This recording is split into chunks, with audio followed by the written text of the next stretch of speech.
As the railways developed, so did the need grow for foolproof safety systems.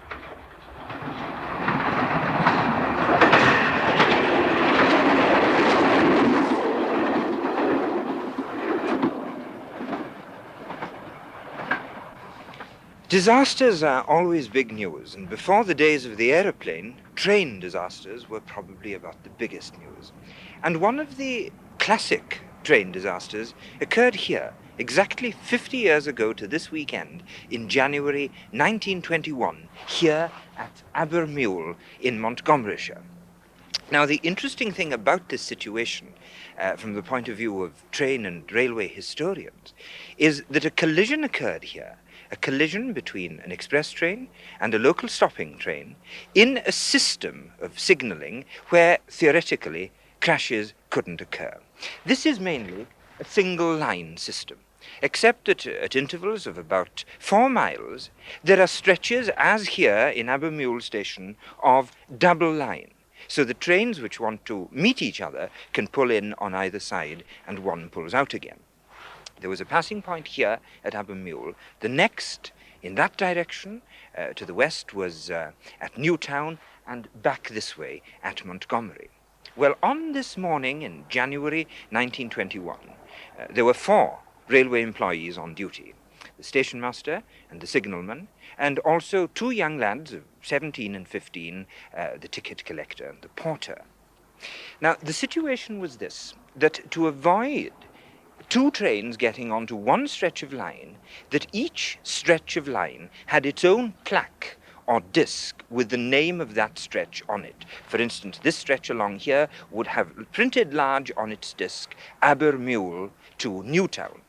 And if a train came onto this stretch, it was given the disc as it came onto the stretch at Newtown, would give it up again here at Aber-miwl, and no train could go in that direction from Aber-miwl until it was given that disc, quite foolproof. Now, the signalman had accepted a train a stopping train, onto his stretch from Montgomery, so that that train in Montgomery had been given the disc Montgomery to Aber-miwl, and it's plodding down in this direction. Signalman then goes off, leaving the 2 boys in charge of the station. Well, one of them hears the bell ring, and he finds that the express train is in Newtown, and he accepts it. This is the young porter. He accepts the train from Newtown onto the stretch, and it's given at Newtown the disc, Newtown to Aber-miwl. So there are now trains on the 2 stretches.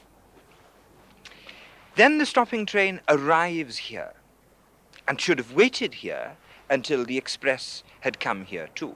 But the lad who'd accepted the express onto that stretch goes to open the points so that it can pull up alongside the stopping train here. When he goes to the points, he finds that the points are set for an outgoing train in that direction. And with that, he sees the stopping train starting out and going onto that stretch of line. It does occur to him that it's funny, because he's accepted the express train onto the other stretch of this line.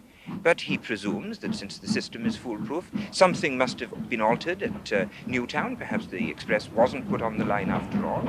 And he sees the stopping train go down in that direction.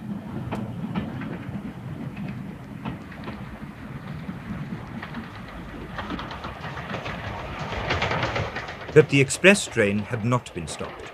It was heading straight towards the stopping train on the same stretch of line.